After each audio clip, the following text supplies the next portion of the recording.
네, 반갑습니다. 새해에 또 신입생들도 올라오고 새로운 얼굴들이 보이는데 옆 사람 축복하면서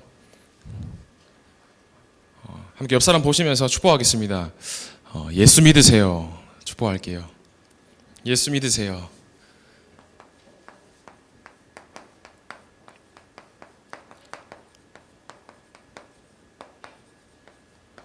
우리가 사실 예수님을 믿고 있지만 믿는다고 말하지만 사실은 내 모습을 보고 현장에서 봤을 때 예수님이 나와 함께 하신 건 맞는데 실제로 누려지지 않는 경우가 있는 것 같아요. 새해는 정말로 우리가 예수 그리스도를 실제로 믿는 고백이 되어지는 저와 여러분 되기를 소망합니다. 한 번 더 축복하겠습니다. 다 주셨습니다. 하나님께서 우리에게 이미 모든 것을 다 주셨다고 말씀하셨습니다.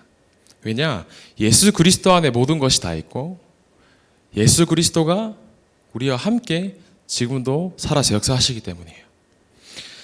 오스트리아에 노벨의학상을 수상했던 학자가 있는데 콘라트 로렌츠라는 학자가 있었어요. 이 학자가 어떠한 실험을 통해서 노벨상을 받게 돼요. 어떤 실험이냐면 조류나 동물들을 대상으로 실험을 했는데 새끼 오리를 이제 아래에서 부화되지 않는 새끼가 있었는데 그 새가 아래에서 이제 아래에 있다가 부화하고 난 다음에 처음 보여주는 대상을 새처럼 생긴 로봇을 보여줘요. 로봇을 보여주는데 이 새가 태어나자마자 그 로봇을 보니까 그 로봇가 자기 엄마인 줄 아는 거예요. 그래서 평생 그 로봇가 자기 엄마인 줄 알고 졸졸졸졸 따라다니는 거예요. 이 실험을 통해서 이 학자가 노벨상을 받았는데 이 실험에 붙여진 이름이 각인 실험이에요. 우리가 처음에 어떤 것이 들어가고 내 속에 어떤 것이 각인되어 있는지에 따라서 내가 보는 것과 들리는 것이 달라지는 거예요. 그런데 어쩌면 지금도 우리가 내 속에 틀린 잘못된 각인이 내 속에 박혀 있을 수도 있어요. 표준 국어 대사전에 보면 각인의 뜻이 뭐라고 나와 있냐? 본능적으로 가지는 학습 양식의 하나라 나와 있어요. 또 태어나자마자 습득하여서 영속성을 가지게 되는 행동을 각인이라고 하는데 그 새끼 오리가 태어나자마자 내 앞에 있는 그 로봇이 나의 엄마인 줄 알고 졸졸졸 따라가는 것처럼 세상 사람들이 잘못된 것이 처음부터 각인되어 있어서 무엇이 옳은지 틀린지를 모르고 사단의 종로를 타면서 살아가고 있는 거예요. 왜냐? 잘못된 것이 내 속에 각인되어 있거든요. 요즘 사람들이 어떻게 삽니까? 완전 제멋대로 사는 거예요. 내 하고 싶은 대로. 내가 먹고 싶은 대로. 항상 모든 거 말하는 게 너 하고 싶은 대로, 너 원하는 대로, 너가 필요한 대로 살아라. 세상에 말하고 있는 거죠. 우리가 이 세상 속에서 어떻게 보면 잘못된 각인을 계속 들었기 때문에 잘못된 각인대로 살아갈 수도 있어요. 우리가 어떤 세상 속에 어떤 각인으로 살아가고 있냐 했을 때 우리가 어릴 때부터 자주 들었던 말이 있어요. 그게 뭐냐면 꿈이 뭐예요? 라고 질문을 참 많이 들어봤을 거예요. 학교에서. 꿈이 뭐냐고 물어봤을 때 우리가 사실은 꿈을 영어로는 드림이라고 하죠. 어릴 때부터 사람들이 물어볼 거예요. 커서 뭐 하고 싶어? 너의 꿈이 뭐냐? 물어보는데 드림이라는 단어가 꿈의 어원을 찾아보니까 이제 꿈이 독일어로 트라움이라는 단어가 있어요. 독일어로 꿈을 트라움이라 하는데 이 트라움의 다른 뜻이 뭐냐 했을 때 독일에서는 속이다라는 뜻도 같이 써요. 꿈이라는 단어도 있는데 이 트라움이라는 단어가 속이다라는 뜻을 갖고 있어요. 꿈이라는 게 속인다라는 의미를 갖고 있는데 여기서 A를 붙이잖아요. 그러면 이게 트라우마가 됩니다. 트라우마란 말은 정신적 외상이라고 하면서 우리가 PTSD란 말 많이 쓰잖아요. 정신적 외상이 내 속에 딱 잘못된 게 각인되면 어떠한 상황과 현실을 만났을 때 그 문제가 계속 떠오르는 거예요. 이게 트라우마인데 그 트라우마에서 T를 붙이잖아요. 그러면 트라우마우트라는 단어가 됩니다. 이 단어가 뭐냐 했을 때 상처라는 뜻을 갖고 있어요. 우리가 잘못된 것이 내 속에 들어오고 나도 모르게 내가 여기서 저기서 받은 상처가 계속 내 속에 각인이 되는 거예요. 그 잘못된 것이 내 속에 각인되다 보니까 나는 뭘 해도 상처받고 난 상처 때문에 안 되고 문제 때문에 안 되고 계속 잘못된 것이 각인되고 뿌리 내리고 체질되는 거예요. 사단은 인간에게 잘못된 것을 각인시키고 속이는 존재였어요. 사단은 나 중심의 잘못된 것을 계속 각인시켜요. 언제부터요? 창세기 3장 사건부터. 창세기 3장 사건부터 사단이 뱀을 통하여서 인간에게 뭐라고 하냐? 선악과 따먹으면 너 좋아질 거야. 선악과 따먹으면 하나님처럼 될 수 있어. 너 원하는 대로 될 수 있어. 최초의 인간 때부터 잘못된 것이 머리에 각인되었기 때문에 계속 나 중심, 물질 중심, 성공 중심으로 인간이 살아갈 수밖에 없는 거예요. 그래서 세상 사람들이 꿈이 뭐냐 물어봤을 때 우리가 뭐라고 대답하죠? 저의 꿈은 의사예요, 판사예요, 교사예요 이렇게 얘기를 한단 말이에요. 학교 다닐 때 꿈이 뭐냐 물어봤을 때 공통점이 전부 다 직업을 얘기해요. 우리가 언제부터 직업이 꿈이 됐을까요? 꿈이라는 게 직업을 물어보는 의미가 아니란 말이에요. 사단이 왜 이렇게 하냐? 잘못된 각인을 어릴 때부터 넣게 해서 꿈이 직업이 되도록. 왜냐? 먹고 사는 거에 인생을 완전 바치고 먹고 사는 거에다가 네 인생을 전부 올인해라라고 어릴 때부터 각인되고 뿌리 내리고 체질되며 살아가는 거예요.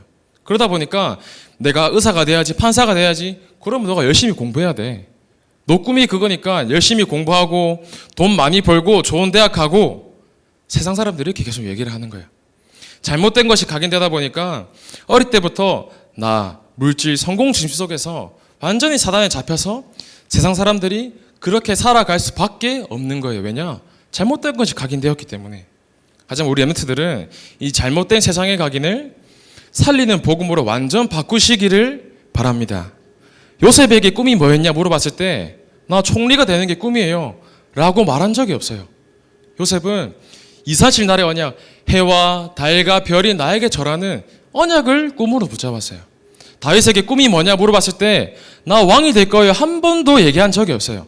다윗은 언약계 하나님의 말씀을 모실 성전이 나의 꿈입니다. 여러분들의 고백이 먹고 사는 것에 내 꿈과 인생을 바치는 것이 아니라 그냥 대통령이 아니라 뭐죠? 복음 가진 대통령. 그냥 성공자가 아니라 복음 가지고 사람 살리는 성공자. 그냥 엘리트가 아니라 저축구하고 있는 사단 서밋을 살리는 복음 성공자. 이게 여러분들의 고백이 되어질 줄 믿습니다. 그래서 우리의 꿈이 복음 가진 사람 살리는 것이 나의 꿈이 되어야 돼요. 세상 사람들이 말하는 꿈이 아니라 정말로 세상이 말하는 성공이 진짜 성공이 아니라 예수 그리스도를 믿는 것이 참된 성공이라고 말하는 복음 성공자 엘리트 대통령의 주역이 되시길 바랍니다.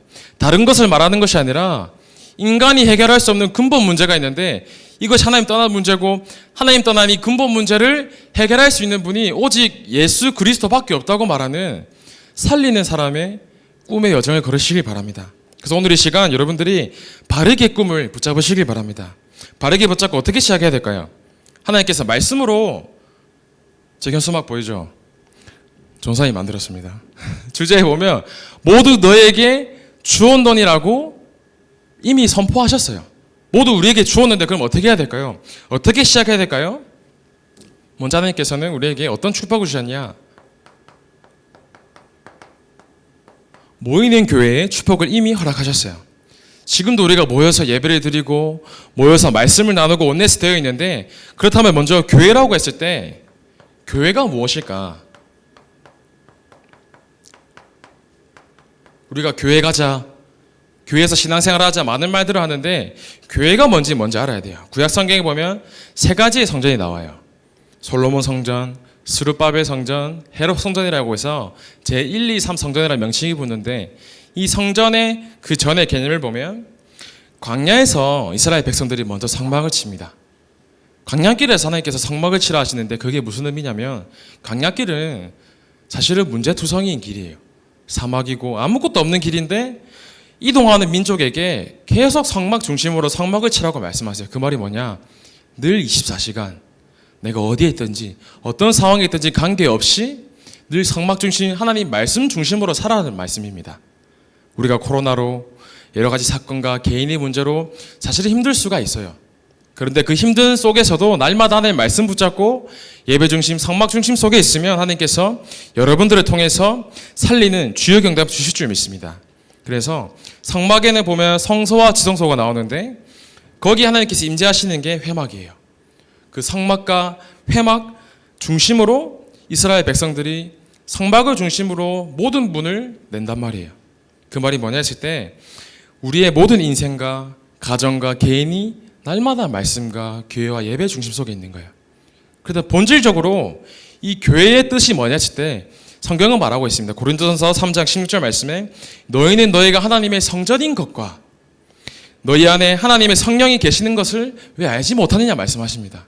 교회가 뭐냐 했을 때 이런 교회의 당 건물적인 의미도 있지만 여기 앉아 계신 선생님과 랩런트 여러분들 내 개개인이 하나님 보실 때 가장 소중한 교회예요. 아, 내가 교회구나. 내가 성전이구나. 그럼 내가 어떻게 해야 될까? 날마다 말씀 속에서 하나님의 말씀을 바라보고 모이고 예배 드리는 것에 내 인생을 드려야겠구나. 날마다 고백하시는 저 여러분 되기를 소망합니다. 그렇다면 교회에 누가 필요할까요? 이 중요한 교회에 누가 필요하냐 질문했을 때 하나님께서 분명히 말씀하십니다. 돈 많은 사람, 잘생긴 사람, 스펙이 뛰어난 사람, 대학교 좋은 학벌인 사람 전부 아니에요. 하나님께서는 복음의 말씀만 오직 굳게 붙잡은 사람을 하나님께서는 필요하십니다. 기생 라합이 나오잖아요. 사실은 기생이라는 말을 여러분도 잘 아시잖아요. 기생이라고 했을 때 전사님 처음에 얘기했던 꿈에 대해서 세상 사람들이 말하는 훌륭한 일을 하는 사람은 아니었어요. 사실은 세상 사람들이 봤을 때 판사나 의사 중요한 일을 했던 사람이 아닌데 기생 라합의 배경을 잠시 보면 완전히 창세기 3장, 6장, 11장이었어요. 하는 직업 자체가 사람들이 봤을 때 사실은 그런 좋지 못한 깨끗하지 못한 직업이었잖아요.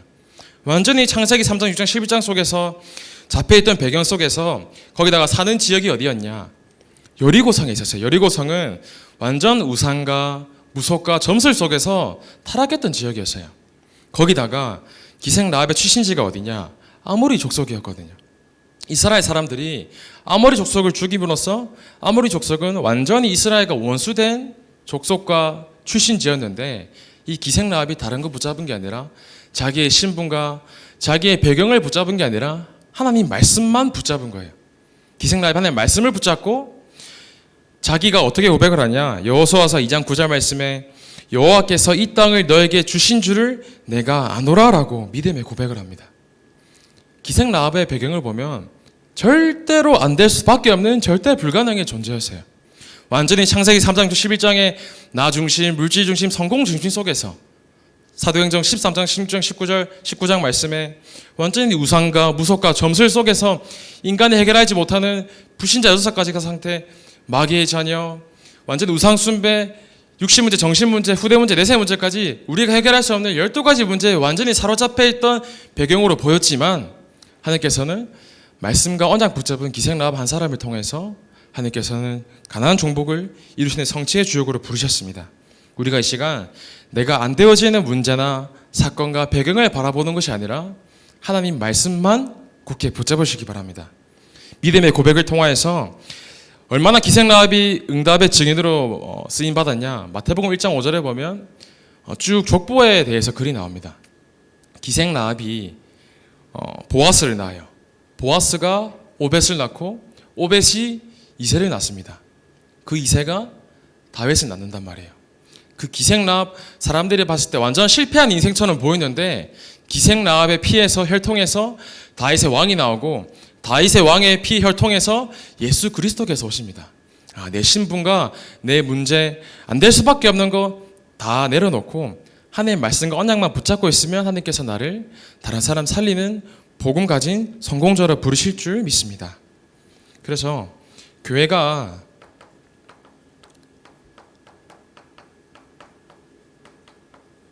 무엇을 해야 할지 잘 알아야 돼요. 교회가 무엇을 해야 되냐?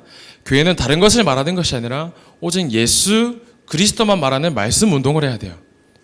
그 교회가 이 교회의 당의 의미도 있지만 하나님께서는 우리 개인이 교회라고 말씀하세요.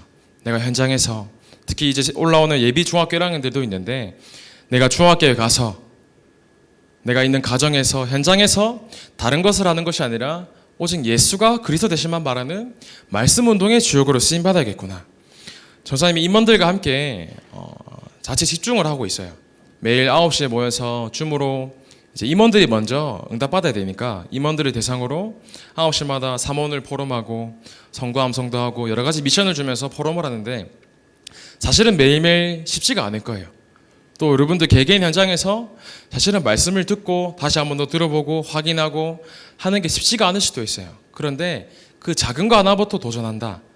하나님께서는 여러분들의 마음 중심을 보시고 쓰시는 거란 말이에요. 내가 잘 안 되어져도 늘 마음속에 내가 말씀 중심으로 살아야지. 내가 늘 강단 말씀 붙잡고 예배에 성공해야지라고 말씀을 조금만 붙잡고 도전한다 했을 때 하나님께서는 기생 라합과 여호수아 갈렙처럼 이 세 사람을 통해서 전복하신 것처럼 여러분들 한 사람 한 사람을 통해서 응답을 성취해 갈 줄 믿습니다. 그래서 우리 교회가 말씀 운동과 기도 운동, 전도 운동 말고는 할 게 없어요. 여러분 기뻐하세요. 목사님께서 일부 예배 때 코로나가 풀리고 난 다음에 BTS를 오산에 부르신다고 하십니다. BTS가 오산에 온다. 제가 봤을 때 찾아보니까 BTS 팬카페 이름이 아미인데 아미가 전 세계에 75만이 있더라고요. 최소한 한 반 정도 한 40만은 오산에 오지 않을까. 한 사람 때문에 운동이 일어날 건데 우리 개개인 한 사람을 통해서 사실 우리가 BTS보다 못난 게 어디 있어요. 맞잖아요. 맞지 이세야. 이세가 오랜만에 와서 너무 잘생긴 얼굴로 돌아왔는데 전사님들 눈에 BTS 아무것도 아니에요. 여러분들이 더 소중하고 여러분들이 더 귀하고 더 잘생겼습니다. 그래서 우리 개개인 한 사람을 통해서 말씀과 기도 전도 운동의 주역으로 사용하실 줄 믿습니다. 그리고 하나님께서 흩어지는 교회에 축복을 주셨어요. 흩어진다는 의미가 각각 지역과 가정과 학교 현장에서 600지교 운동의 말씀을 펼치라고 말씀하셨습니다. 어떻게 학교와 가정 현장을 살리느냐? 절대 치유로 살릴 수가 있어요.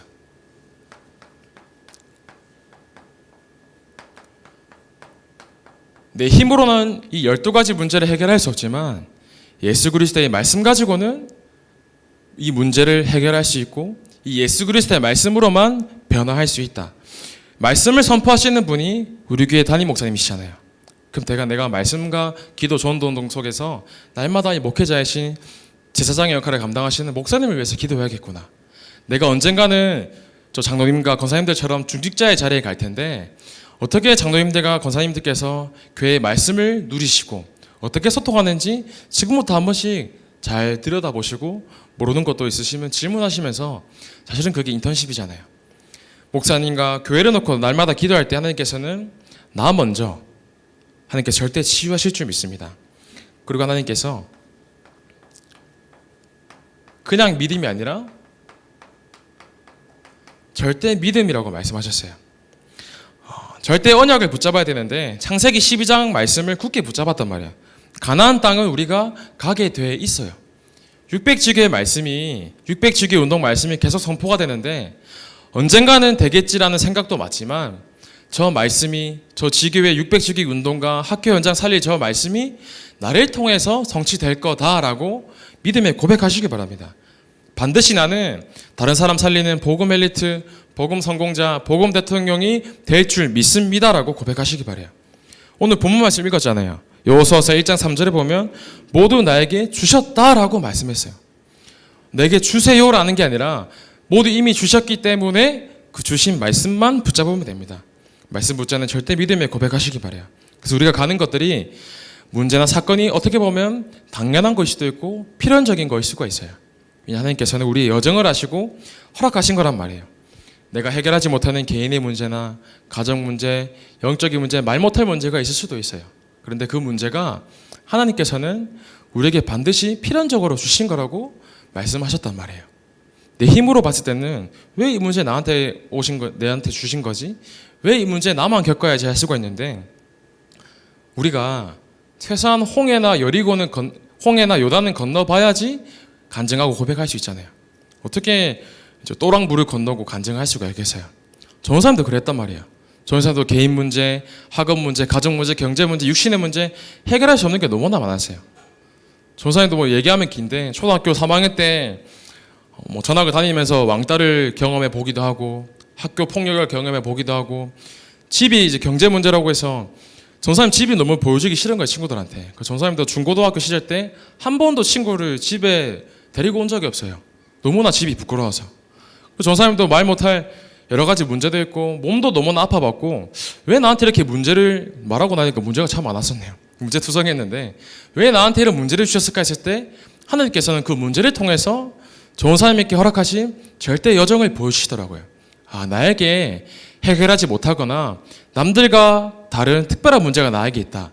그러면 그 문제는 하나님께서 여러분들을 너무나 사랑하셔서 그 문제를 가지고 하나님께서는 다른 사람 살리라는 증인의 여정을 가도록 부르신 줄 믿습니다. 그래서 내가 다른 것 붙잡는 게 아니라 하나님의 말씀 붙잡고 말씀과 복음이 내 것으로 되는 개인의 응답 속에서 날마다 하나님 말씀을 누리고 성취시키는 주역 되시기를 소원합니다. 그래서 하나님께서 우리에게 주신 절대 목표가 먼저 다른 것이 아니라 늘 강단 말씀 붙잡고 먼저 복음이 내 것으로 되는 개인의 응답 속에서 개인의 축복 속에서 현장화, 제자와 전도와 교회의 응답을 주신다고 약속하시는데 가장 첫 번째 출발이 개인화예요.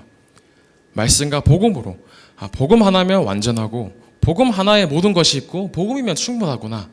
이 개인의 응답의 축복을 날마다 누리시길 바랍니다. 그래서 하나님께서 마지막으로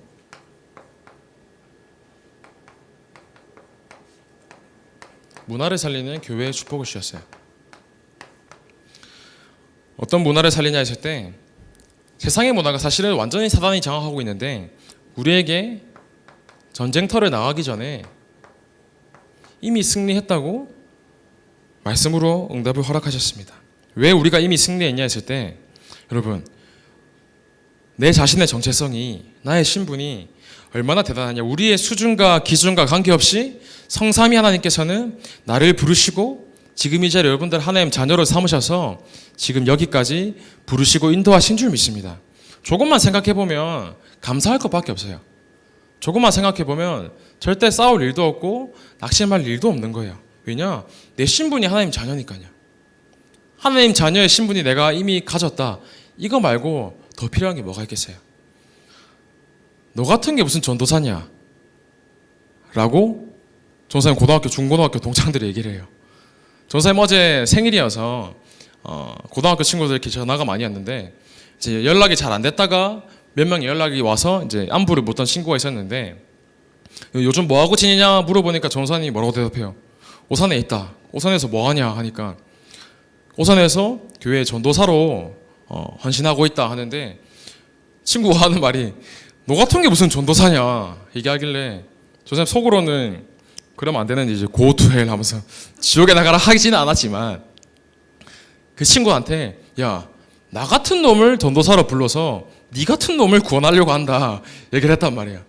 그러면서 자연스럽게 전도사님 복음을 전하였지만 복음을 제시를 하게 됐어요. 그래서 그 친구가 복음을 듣고 영접을 하는데 전도사님 참 감사하더라고요. 아, 그렇지. 그 친구의 말이 사실은 하나의 음성으로 들리더라고요. 완전히 보잘것도 없고 문제투성이었던 나를 통해서 하나님께서는 나를 하나님 자녀로 삼으시고 다른 사람 살리는 중요한 일을 하시도록 나를 부르셨구나.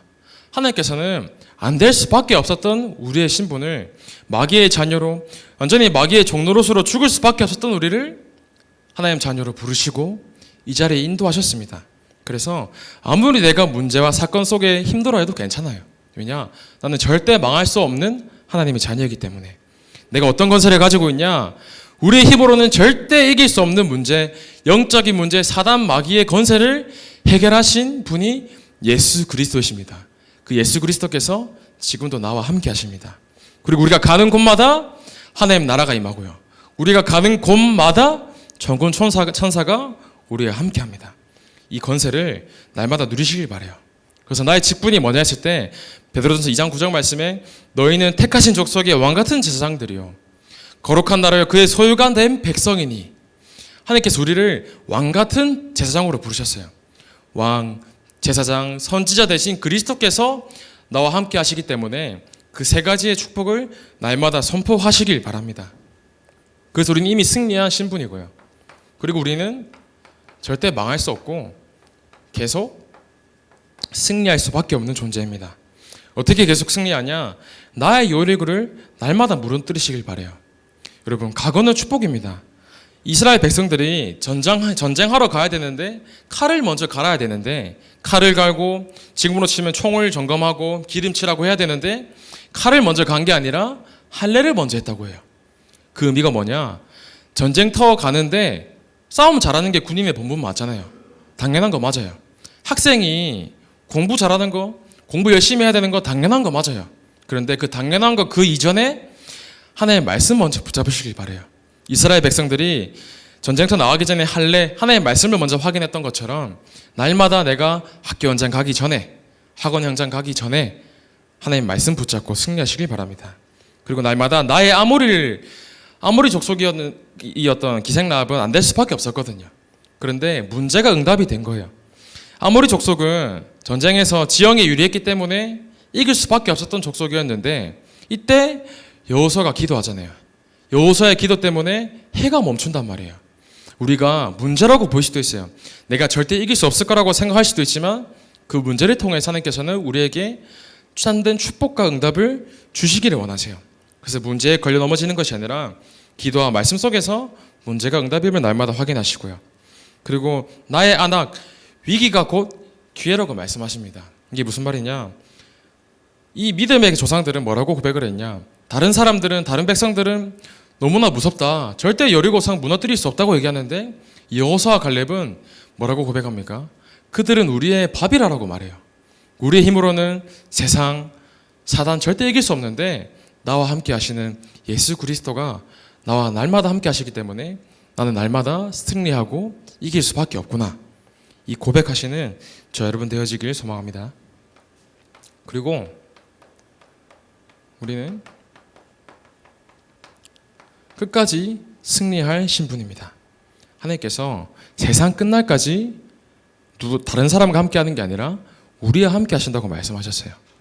나와 함께 하시는 예수 그리스도의 말씀 속에서 내가 날마다 미리 보고 미리 갖고 미리 누리고 미리 정복하고 미리 성취하는 이 주역이 하나님께서 보시기에 날마다 이 친구들이, 이 렘넌트들이 하나님 말씀을 사모하는구나. 날마다 예배 속에서 하나님 언약 붙잡고 도전하는구나.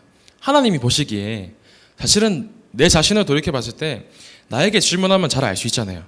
하나님이 보셨을 때 하나님이 나 같아도 나에게 축복을 하실지, 내가 날마다 말씀 중심 속에서 기도와 전도 삼원을 속에 있다고 한다면 하나님께서 복을 주시지 않으시려고 해도 주실 수밖에 없어요. 왜냐, 이 친구가 말씀만 붙잡고 있으니까. 그래서 오늘 기억하실 게 나는 이미 승리한 존재고 앞으로도 계속 승리할 신분이고 끝까지 승리할 신분이구나 라고 이 세 가지 축복을 날마다 확인하시기 바랍니다. 그래서요, 오늘 본문 말씀이 여호수아서 1장 3절이었는데 여호수아서 1장 8절에 보면 이렇게 말씀하십니다. 이 율법책을 네 입에서 떠나지 말게 하여 주야로 그것을 묵상하여 그 안에 기록된 대로 다 지켜 행하라. 그리하면 네 길이 평탄하게 될 것이며 내가 형통하리라 말씀하세요. 주야로 말씀을 날마다 묵상하잖아요. 하나님께서는 우리를 평탄케 하시고 형통케 하신다 말씀하세요. 날마다 하나님 말씀을 주야로 24시 확인하고 묵상하시길 바라요. 여호수아서 1장 9절 말씀에 보면 내가 내게 명령한 것이 아니냐, 강하고 담대하라, 두려워하지 말며 놀라지 말라, 내가 어디로 가든지 내 하나님 여호와가 너와 함께 하느니라 하시니라. 하나님께서 두려워하지 말라고 하세요. 강하고 담대하라 말씀하세요.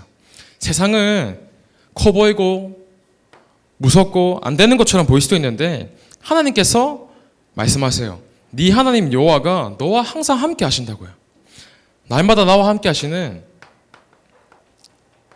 위대의 축복을 말씀을 통해서 확인하시고 누리시길 바라요.